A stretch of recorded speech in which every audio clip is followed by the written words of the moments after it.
Alright, what is going on, everyone? First and foremost, I want to say thank you for being here right now, watching this video. I do really appreciate your time, and I would really appreciate if you do consider subscribing, because it truly does help me out a lot. Now, we're going to be reacting to every diss explained in Kendrick Lamar's song. Kendrick Lamar pretty much came out dissing everybody. Drake, J.Cole, things like that. Basically gonna, dig into that. Basically saw this on my YouTube recommendations. Decided to basically say, hey, why not check it out and react to it. So not gonna do too much yapping. Without further ado, let's just play the video, see what it's talking about. Kendrick Lamar and J. Cole have been at the top of the food chain for a very long time, and even in 2024, the battle for that #1 spot is still very much alive. Now, you guys really loved my video where I broke down all the Kendrick and Drake disses, but something that gets overlooked is the ongoing and current back and forth between J. Cole and Kendrick. So that's what this video is about. Now, keep in mind, some of these bars are speculation, but some of them are pretty obvious. Alright, so J. Cole and Kendrick's relationship goes way back to before they even released their freshman albums. Now, J. Cole did have a head start as he signed with Hove in 2009, and when he signed to The Rock, he dropped 2 amazing mixtapes. I was definitely a massive fan of both of those tapes. In fact, the outro track that I use on every video that I make is from Friday Night Lights. Good to see it edited correctly. Hey, what's the dirt? Bitch, I'm about to blow up! And blow up is exactly what J. Cole did, and due to that mixtape run, he found himself on the 2010 XXL freshman cover. I got the keys to my Beamer with no beanie, man. And as fate would have it, J. Cole shared that cover with an LA artist by the name of J-Rock. Bring your best 3, I eat them like Nookie and give them hysterectomies. Check out this cover though. We got J. Cole, Nipsey, Wiz Khalifa, Freddie Gibbs, Big Sean.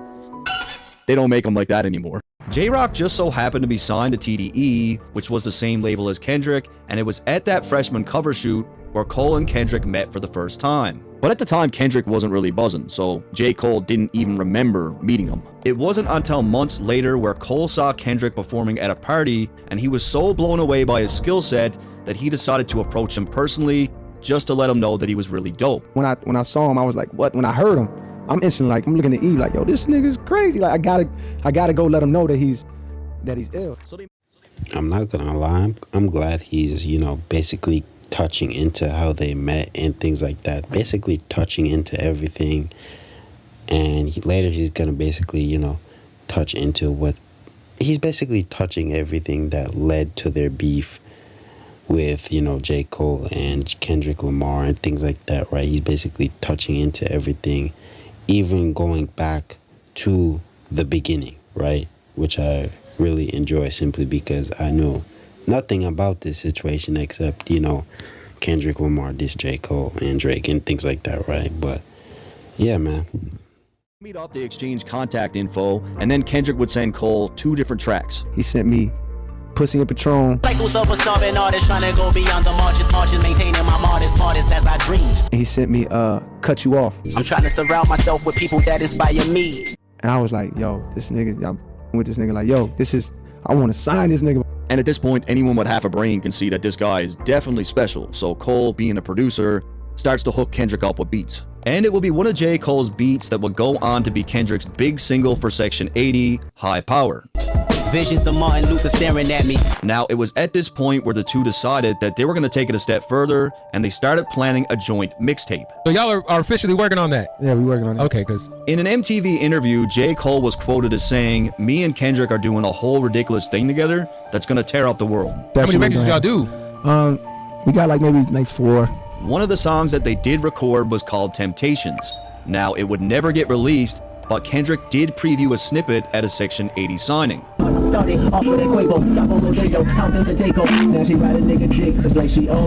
I mean, it's pretty clear from even the snippet that Kendrick bodied Cole on this track, and even Cole admitted that. Another one I got is this song we got now called Temptations. But when I gave him the beat, it already had my verse on it. I was just like, yo, I got this crazy beat with an ill verse on it, you know what I'm saying? Just do it. Yo, when I tell you, you should never give a nigga like Kendrick Lamar home court advantage. And it was during that in-store signing where Kendrick previewed another song with J. Cole. Change for that fame, how some niggas turn sell out. What I step inside the solar system. And they would record a bunch of other records for this project, but unfortunately none of them would ever get released, and it wasn't until 2012 that we would hear them both on the same track, and that was on a Trey the Truth remix. Eternally grateful for the support, made the cover of the Sauce for The hustle was nominated, anonymous, and you faded. And just 1 month later, they're both on the same track again, which was a DJ Khaled record. Hennessy for my enemies, niggas know I'm taking a spot. That means I've been better about it, and this is the realest shit I ever wrote. Look, if you're subscribed to my channel, I'm gonna assume that you like to smell good. And if you don't smell good, no worries, my friends over at Scentbird. Alright, bro's trying to sneak in a little promo. Basically, sneak in a promo, but let's just jump right back to that, man. I used to be jealous of Aaron to follow. He was the one to follow. And on the day that Good Kid, Mad City dropped, J. Cole posted a tweet saying, "Listen, go buy Kendrick Lamar album right now, twice." Then it was on the very next day where Cole was signing albums at a Best Buy in Compton, and he posted, "Cole popped up at Compton Best Buy for the signing. Dolo. Dudes don't do that. My homie for real." I've seen stories like this before where it's like J. Cole will be spotted in New York, like riding a bike by himself, no security, just minding his own business. And it would appear that J. Cole was in LA for more than just a visit, as a few days later, Kendrick posted a tweet saying, "Me and Cole was in the stew last night." And with all that said, a couple months later, Kendrick would release another song produced by J. Cole, The Jig Is Up. However, it was now time for J. Cole to shine, and he quickly dropped his sophomore album, which did have a feature from Kendrick. Apple juice falling from my lips. Took a little sip. But Kendrick didn't even rap, he was only on the hook. What's interesting about the track, given Kendrick's presence on it, is the ongoing theme of Cole referring to himself as being the best, and how he's above everyone else. Cole is the king, most definite. But when I say that I'm the greatest, I ain't talking about later. All these other niggas is below me. And look, he's supposed to think he's the best, that's just part of the game, but I just found it interesting that he's sharing the record with Kendrick, he's talking this way, and Kendrick really doesn't get a chance to rap back. However, Kendrick would get a chance to rap, as just 2 months later, he completely shook the industry when he dropped his Control verse. We usually homeboys with the same niggas I'm rhyming with, but this is hip-hop and them niggas should know what time it is, and that goes for Jamaica, Big Crit, Wale. On the verse, Kendrick calls out multiple rappers, which triggered responses mostly from MCs that weren't even named, but one rapper that was named and did respond was J. Cole. Thought you was a down ass bitch till I found that shit a couple days ago. I was home alone, next thing I know that long ass verse from a song called Control was on. In the verse, J. Cole paints the picture of a girl playing the Control verse that he was close with. This is likely in reference to the big splash that the verse made, given the fact that the whole world talked about it at the time. That's when I seen the shit playing on your phone. Girl, what is that, a ringtone? Shit, not you too. Man, I hate them, got you too. Cole then has a conversation. I'm not gonna lie, it just seems like this whole thing basically started because J. Cole was pretty much the one who started pretty much being fake, basically, you know, degrading Kendrick Lamar, right? Didn't even give him the opportunity to rap on any of the tracks. Basically, you know, little broing Kendrick Lamar like, hey, you're below me, I'm the king, watch me rap. And, you know, not really letting Kendrick Lamar basically have a solid verse, you get what I mean? Let Kendrick Lamar does what he does, simply because, bro, Kendrick Lamar always bodies a track, and, you know, J. Cole just doesn't want to let that happen. I guess his ego just took a big jump right in front of him and said, hey, I'm the king, get below me, I don't care about you anymore. And things like that. And Kendrick Lamar just wasn't feeling that, bro. That's fake. You get what I mean? Like any other person would, bro. That's fake. You get what I mean? Imagine being cool with someone for so many years, then they just backstab you, bro. Like, that's insane, man. With the girl, alluding to how the hype sucked her in. People like Drake would make similar remarks about the verse, saying that it was just for shock value and that it would be forgettable. Everybody in their mama gas, even my mama asked what I'ma do. Again, Cole makes mention to how everyone gassed up the Control verse and makes it known that people that he was close with questioned him on how he would respond to it. Decisions. In case this is warning, I load up on all ammunition. Again, Cole echoes a similar response to Drake, where Drake said that if it's really beef, then let it be real. So it's like, was that real or was that just like for the people? You know what I mean? I think it's a sparring kind of sport. Yeah, so but you're not at the into same that. time, it's like, you know, then let it be real then, you know, I mean, because those were harsh words, right? If a nigga want problems, my triggers on auto, I'll make sure that nobody miss them. So Cole is really letting Kendrick know that if he wants to make this thing real, if he wants to take it there, that he's ready for war. The last line where he states that he's going to make sure that nobody misses him appears to be a direct response to Kendrick's verse when he said this. I got love for you all, but I'm trying to murder you niggas. Trying to make sure your core fans never heard of you niggas. They don't want to hear not one more noun or verb from you niggas. So J. Cole is saying, I can make you disappear. It's critical to note that when the Control verse dropped, Cole felt obligated to reach out to Kendrick directly to try to make sense of what it was all about. I had to have a conversation with him. So I just had to find out for myself, like, yo, what? You came at me, dog? What's that? And Kendrick did explain on many occasions that his relationship with J. Cole did not change as a result of that verse. Specifically, where are you at, like, with the J. Cole? Specifically, where are you at with a Drake or so on and so forth? I respect the music, Like that. for sure. I respect them as individuals and creators. And Kendrick seemingly wasn't lying, as some months after the Control verse, P. Diddy allegedly tried to pour a drink on Kendrick at a party. Diddy was in a drunken state and was pissed off about Kendrick's King of New York line, and J. Cole defended him. It was Cole's intervention that led to the infamous scuffle between himself and Diddy. I mean, anyone out here getting in a fight with J. Cole, of all people, you're clearly just a massive piece of shit. Let's just call it for what it is. That verse even led to the fight with Puff and Cole. J. Cole would mention the fight years later on a track called Let Go of My Hand. My last scrap was with Puff Daddy. Who would have thought it? As far as award shows for the year, Kendrick cleaned up with BET, winning Lyricist of the Year, MVP of the Year, and Album of the Year, all over J. Cole. Kendrick also clinched the #1 spot for MTV's Hottest MC, and J. Cole didn't even make the list. With MTV, man, because you did not make the freshman. man, Or not the freshman list, but the hottest MC. Right. Inexcusable. Dang, bro. Imagine being close to someone for so years, then randomly coming out of nowhere, saying you're the king when they're on the same track as you. Basically degrading your own friend, basically saying you're the king, you're below me, and things like that, right? And then boom, now he's above you. He's the king of it. Because he's basically winning every reward over you, bro. And you're supposed to be the king, bro. You're not the king. You basically got a taste of your own medicine. You get what I mean? Now it just seems like he's trying to cope.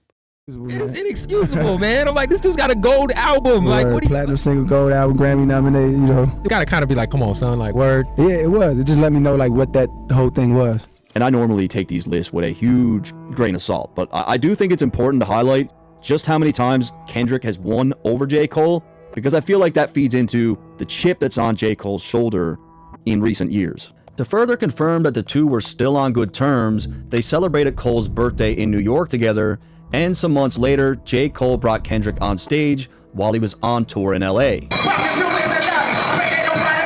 However, it was in that same year that J. Cole would release what many people would consider to be his classic album, and on that project, he had a few little jabs for Kendrick. I don't play no games, boy, I ain't no joke. Like the great Rakim when I make my notes. So it's kind of similar to Kendrick's Control verse, where Cole is paying homage to a bunch of legends, and he's putting himself in the mix. Or you might be Drizzy Drake or Kendrick Lamar. But check the birth date, nigga. You ain't the guy. Cole's the guy. This line acts as a double entendre where 1, Cole inserts himself as being above both Kendrick and Drake, and 2, Rakim commonly goes by the God MC, and Cole just so happens to share the same birthday, January 28th. So at this point, it's just all friendly competition in the spirit of hip-hop, but it was the Control verse that triggered this type of competition. J. Cole would also make it very clear on his track Fire Squad of where he felt he was at in the rap game. Ain't no way around it no more. I am the greatest. Lot of niggas sat on the throne. At this point, it just seems like they can't stay friends, bro. You get what I mean? Like they were literally just hanging out, and it seemed like everything was okay. Everything's cool. Basically hanging out very close, right?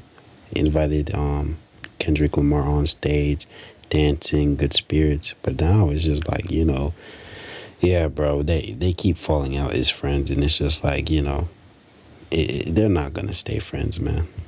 It's like a competition for them. I am the Cole also makes it known that he's not afraid of anyone. I ain't afraid of you niggas, I'll end up fading you niggas. At the end of the record, J. Cole brings up the debate of who's really the king and claims that the crown is his for the taking. While the people debate who's the king of this rap game, here comes Lil Old Jermaine to snatch the crown from whoever y'all think has it.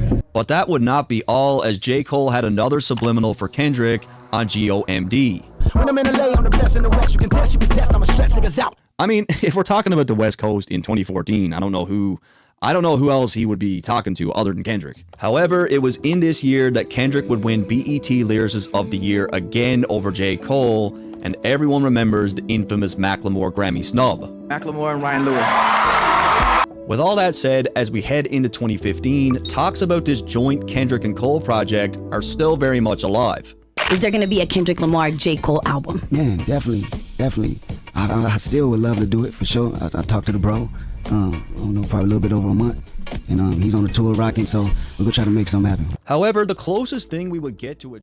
I'm not going to lie, instead of them just trying to, compete with each other, trying to, they're basically in a competition, right? To see who's better, like I'm better than you, no, I'm better than you. It's like a race, bro. But instead of teaming up, basically shaking hands and saying, all right, let's do this album and let's release one of the greatest albums of all time. You get what I mean? Because Kendrick Lamar alone is pretty much a legend, right? And J. Cole is also a legend. Put those two together, man, that's legendary. You get what I mean? So it's just like, stop trying to compete with each other and, be brothers, bro. Be brothers. Do a song. Make songs together and, make an album, make a legendary album, you get what I mean? And just stop trying to compete with each other. It's crazy, man, but that's just my opinion, man. Joint album would be on November 15th when both Cole and Kendrick released a song each titled Black Friday, where they're both going in on each other's beats. Bless myself with the wisdom, my playing is a me no miss, so pay them in for performance. The flows hit different chicks, let my bricks and hoes see me fish and chips. Now, the feedback that we got from those records was pretty well unanimous. Kendrick going so hard, I forgot Cole was on it. Sheesh. Kendrick was the destruction, J. Cole was the recovery. Kendrick was rapping like his life was on the line in this one. And I can't disagree, he really was rapping like his life was on the line and making a statement. And I personally believe that it's the element of competition further enforced by both the fans and the media that would eventually come between these two artists. As we close out the year, J. Cole would clinch BET's Album of the Year. However, Kendrick would win Album of the Year at the Grammys. I mean, they're both phenomenal projects. One got a Grammy, one got a BET award. I'm happy with it. They both deserve it. And even in 2016, 2017, talks of this joint project is still going. There is a Kendrick Cole album. There's a Kendrick, they got it. You know what I'm saying? They got something to work. They've been working on that motherfucker for a while. And to make the fans go even crazier with anticipation, people got even more excited when Kendrick brought out J. Cole in Detroit. And just a few weeks later, TDE Punch would share a tweet saying, I was just playing about that Dot and Cole joint. It's coming for sure, maybe. I don't know, it might happen. Probably. Actually, hit them. This joint album got teased for years and years and years. But the fans still kept up hope, as at the end of 2017, the Snowman himself was able to secure a feature from both J. Cole and Kendrick for his track American Dream. Then I put it on plate, I'm running the game, you running in place. I own what is known to the traveling man. However, Jeezy approached this record a little bit sneaky, as he didn't tell Kendrick or Cole that they would both be on the same song together. God. Did he know Kendrick was going to be on it too? Nah. So when they heard the finished product, everybody kind of knew everybody was on the record. And it really makes sense because J. Cole is really rapping on his verse, yet Kendrick took this very melodic approach and isn't really rapping at all. I feel like if Kendrick heard Cole's verse or even knew Cole would be on the record, he might have decided to really rap instead, or maybe it wouldn't have changed anything, as the theme of this record may not have called for that level of competing. As we close out 2017-2018, Kendrick had a hell of a year in the awards category, winning BET's Album of the Year and Lyricist of the Year over J. Cole. Kendrick would also win several Grammys, but most noteworthy, Rap Album of the Year, and we can't forget that he was the first hip-hop artist ever to win a Pulitzer Prize. Yeah, bro, it just seems like, Kendrick Lamar is the king, not J. Cole. And, pretty much Kendrick Lamar is basically over J. Cole, you get what I mean? He's basically superior to J. Cole, and you get what I mean? J. Cole most likely doesn't like that, you get what I mean? But at the end of the day, bro, it's a competition for them. And, like, if they both knew they were going to be on the same track, they would basically, that would also be a competition, right? They would try to out-rap each other, go hard, you get what I mean?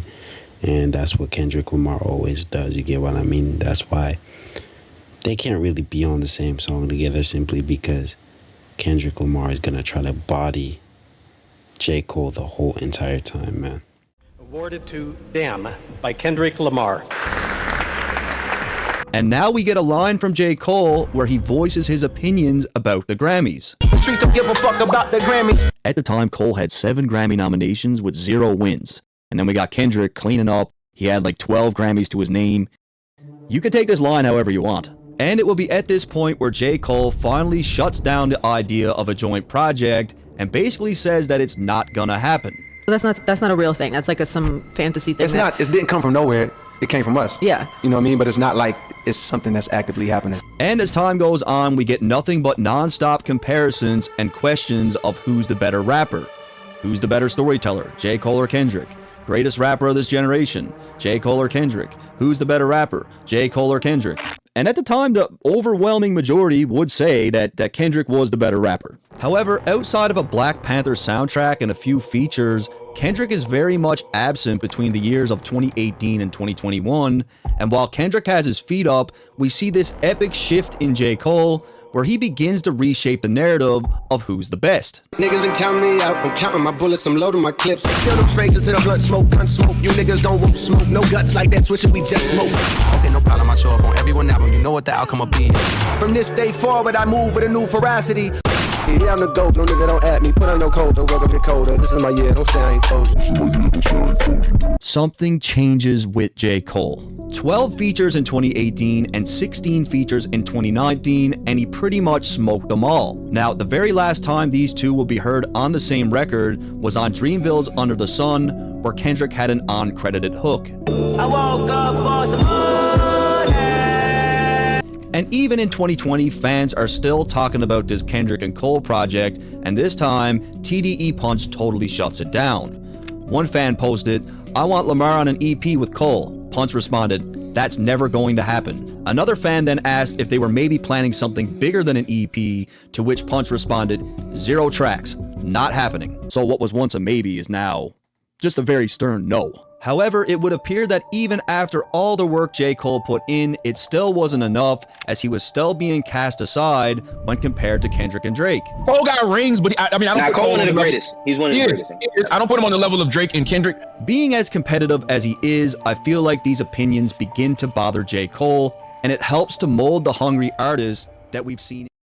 I'm not gonna lie, J. Cole is a legend, bro. You get what I mean? J. Cole is legendary. He's a great artist, but you know, we all know when you're in a race, there's gonna be first place, second place, and third place, man. And you know, everybody wants to be in that first place, you get what I mean? But only one person can really get it, you get what I mean? And J. Cole wants that first place, but it's just like there's always gonna be someone superior when it comes to J. Cole, you get what I mean? So it's just like Kendrick Lamar basically dramatically overlapping J. Cole, you get what I mean? So yeah, man. In recent years, it's around this time where I feel J. Cole asked himself a few questions like, how do I want to be remembered? How do I want to close out my legacy? And do I really want to finish this thing off with a bronze medal? I had to make a real decision. Like, have you wrote your best song? Did you leave no stone unturned creatively? And when I thought about that feeling, I was like, nah, I'm not cool with that. And in my opinion, he made his choice, and this is where things start to get interesting. Fans started to speculate that J. Cole took subliminal shots at Kendrick on his album The Off-Season. Big step, but nigga don't get stepped on.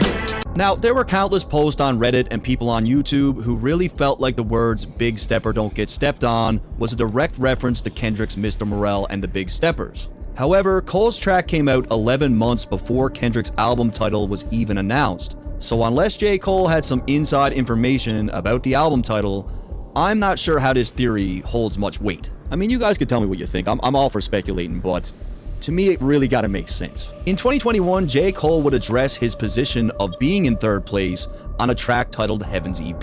Some people say that I'm running third. They threw the bronze at me. Behind Drake and Dot, yeah, them niggas is superstars to me. So J. Cole acknowledges that many people consider him as being number 3, but instead of tearing a strip off Kendrick or Drake, he tips his hat to them, complimenting their place in hip-hop. The tale's official. The best nigga breathing it just failed to hit you. You couldn't tell cause you fell for the bells and whistles. However, Cole makes it clear that the fans got his ranking fucked up and calls himself the hardest in the game. He goes on to explain that the people fell for the bells and whistles. This could be alluding to the many times that he got snubbed during awards, or the fact that he's been known to do very little promo when it comes to rolling out his albums. There's just nothing flashy about J. Cole. He just looks like a normal fucking dude, and very seldom is he in the media unless it's for his music. Too much hunger, it's no wonder these niggas can't keep up, so saying yes to a feature just means I'm about to eat lunch, bitch. In the first line, Cole references just how hungry he's become for that number 1 spot, and in the second line, he alludes to the fact that every feature he does, he wraps circles around the artist requesting it. It's been exactly 1,746. He's hungry for that number 1 spot, but he just can't get it, bro. He just can't get it. Drake and Kendrick are just, overlapping him. You get what I mean? And he's definitely, keeping his spot at third place. He's definitely, keeping his spot at third place. It's not like, there's any competition behind him looking to take his spot at third place. You get what I mean? Simply because he's hungry for that number 1 spot. So he's going to keep going to go number 1. But it's just like he can't go number 1. So it's just like, he's basically stabilizing his spot at number 3, bro, because Drake and Lamar are just simply superior to J. Cole.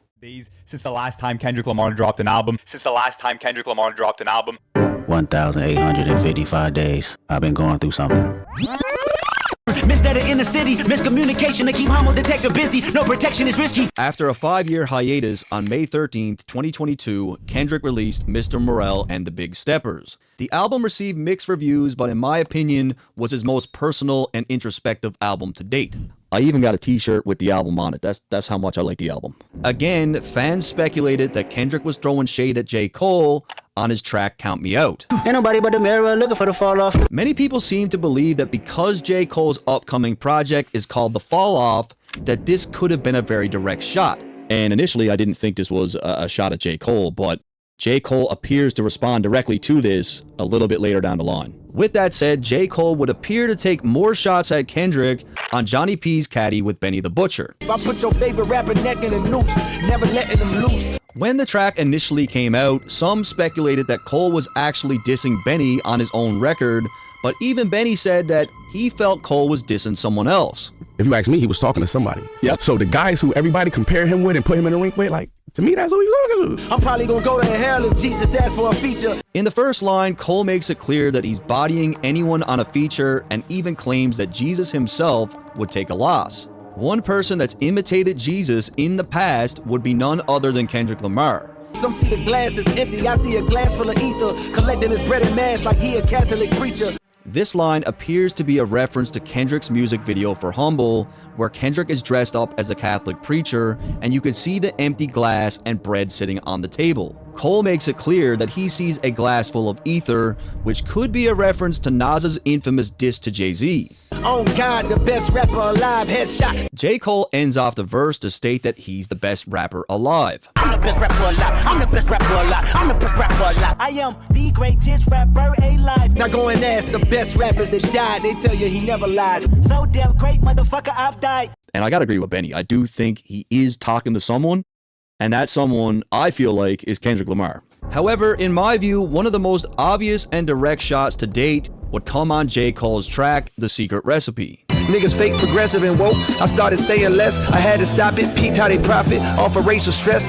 It's no secret that the themes within Kendrick's music often reflects on racial tension and the struggle that comes with it. Drake more or less labeled Kendrick as a grifter in the past, and I feel like J. Cole is taking a similar stance. Studio steppers moving extra on songs fake and rep. The first line appears to be a reference to Kendrick's Mr. Morale and the Big Steppers, where Cole calls him out for faking the funk when it comes to the message in his music. Niggas making threats and I laugh. That's cause you ain't a threat. Don't ask how I feel about no rappers. Shit, they okay, I guess. So again, J. Cole is not looking at any of these other rappers as a threat, but most importantly, he doesn't look at Kendrick as a threat.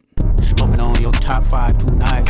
And now for the most damning piece of all, first-person shooter. A lot of niggas debating my numero, not the 3, not the 2 on the UNO. So right off rip, J. Cole makes it clear on Drake's own record that he's #1. Numero UNO, me and Drizzy, this shit like the Super Bowl, man. Now, when J. Cole refers to himself and Drake as being the Super Bowl, what two teams make it to the Super Bowl? The two best teams. By inserting himself and Drake as being the best, J. Cole is essentially omitting Kendrick from the equation entirely. Like a kid that had bad from January to November, nigga, it's just too cold. Again, Drake supports Cole's previous Super Bowl analogy by stating that it's just him and Cole in the running. I'm naming the album to fall off. It's pretty ironic cause it ain't no fall off for me. And now we get back to Kendrick's line on Count Me Out with his reference, nobody but the mirror looking for... I'm not gonna lie, at least now, right? At least now, J. Cole isn't competing or dissing Drake, right? He's basically teamed up with Drake, and now it's just like, you know, J. Cole is against Kendrick Lamar. You get what I mean? And basically wants to take Kendrick Lamar's spot, and, you know, J. Cole and Drake are very, very close. But now, the guy at #1, Kendrick Lamar, basically beefing with Drake and J. Cole simply because, you know, Drake basically took J. Cole's side, and, you know, Drake is basically supporting J. Cole a lot more than Kendrick Lamar, man. For the fall off, and Cole makes it clear that there's no falling off for him. Love when they argue the hardest MC. Is it K-Dot, is it Aubrey or me? Okay, so he mentions Kendrick and Drake, but... we the big 3 like we started a league, but right now I feel like Muhammad Ali. So this is very much a backhanded compliment. He calls himself Muhammad Ali. Now, who's Muhammad Ali?